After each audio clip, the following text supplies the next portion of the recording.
Welcome to another episode of Throttle Stop Garage.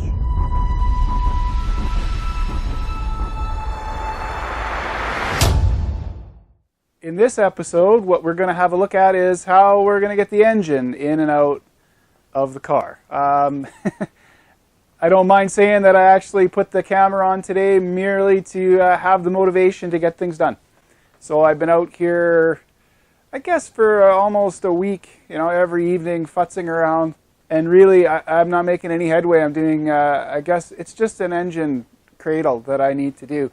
At any rate, sometimes I use the YouTube channel in order to get myself motivated to get things done, because I know that people are tuning in and watching, and thank you again for tuning in and watching. Really appreciate the support.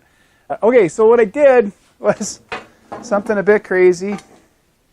They had cheesy, cheap engine cradles on sale at my local Princess Auto, 30 Canadian dollars, which is virtually free for the rest of the world. In fact, I would pay more just for the casters and the mucking around to get it. Now, it was made for, I don't know, some V8 nastiness in China, so it's sort of powder coated and a bit rugged and agricultural, but it will work.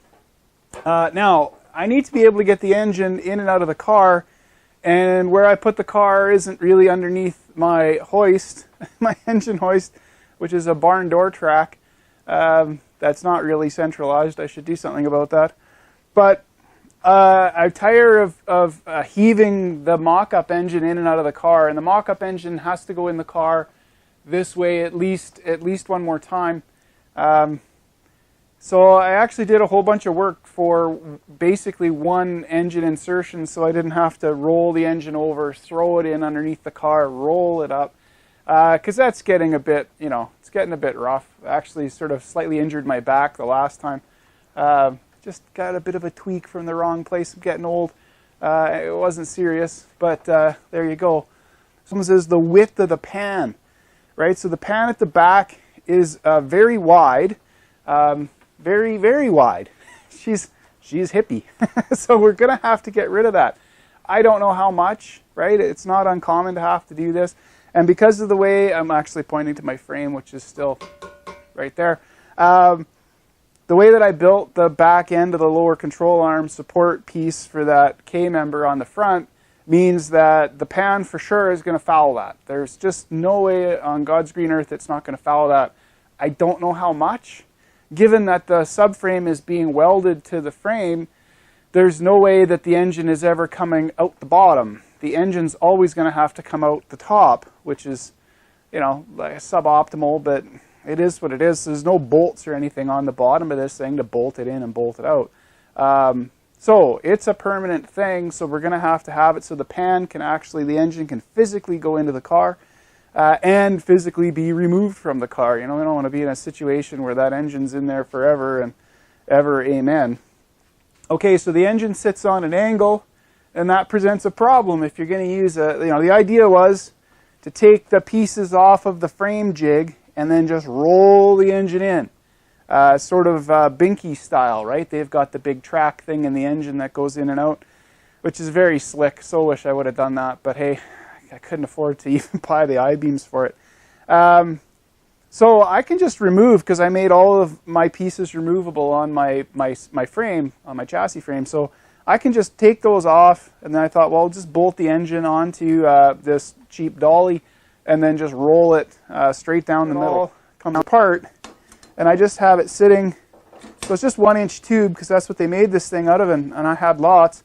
And I just have it sitting in some 1.25-inch 100-wall tube.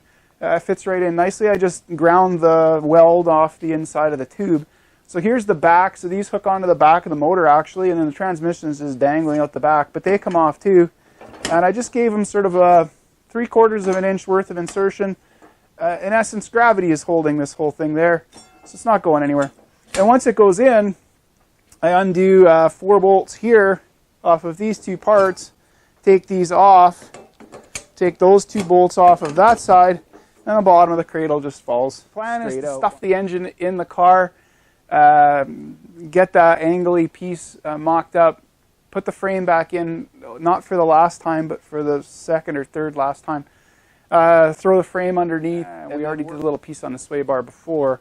So the sway bar is going to go in, and I need to make sure it clears the engine, so the engine actually has to be mounted in where the engine's going to go. So that's going to be entertaining. So it's got to go in. The sway bar's got to get sort of rough assembled in there to make sure I've got clearance. I've got some... Alright, so we're going to get the welding done here. Just laying it in. Figure I better weld it, just on the off chance it falls apart. Nothing too fun or exciting there.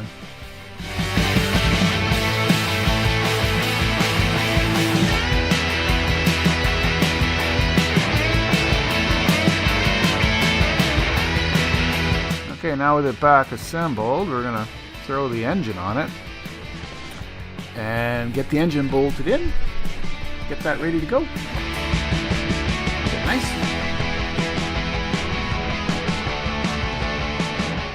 Now to disassemble the jig. Assemble the jig, disassemble the jig. Assemble the jig, disassemble the jig. It's kind of the way these things go.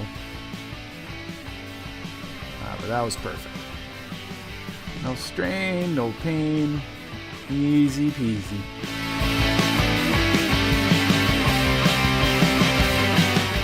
So we're using the ratchet strap hoist trick. I just have to get the back of the transmission supported there. And then up it goes, roughly in position. As long as I get the wheels off the ground, then I'll just pull the cradle out of there, and that'll be done.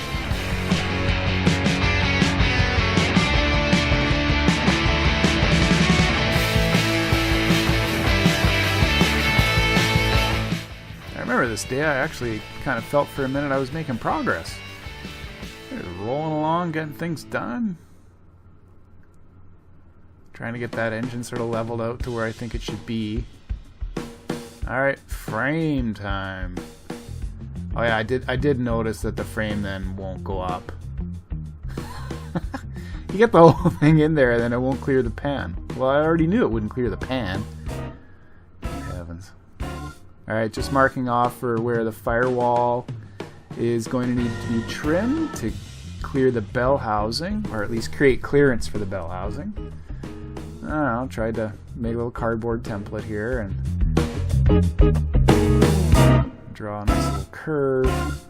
Of course, I cut it out and then figure out bell housing is kind of at an angle, right? So don't really need a curve, but I tried it first. And I looked at it and I went, oh, well, let's cut it at an angle. So I cut that in, marked that off.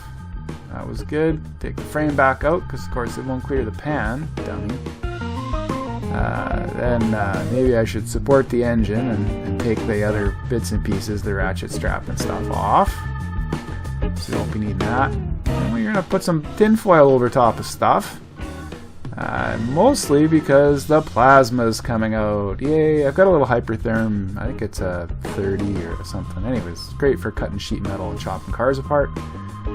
And here goes the tunnel, because I can't get the transmission up to where it needs to go to even mock this thing up. Not without a lot of angle. And it takes exactly that long to butcher this. There, the transmission can now go up the notch it needs to go up. Oh, heavens.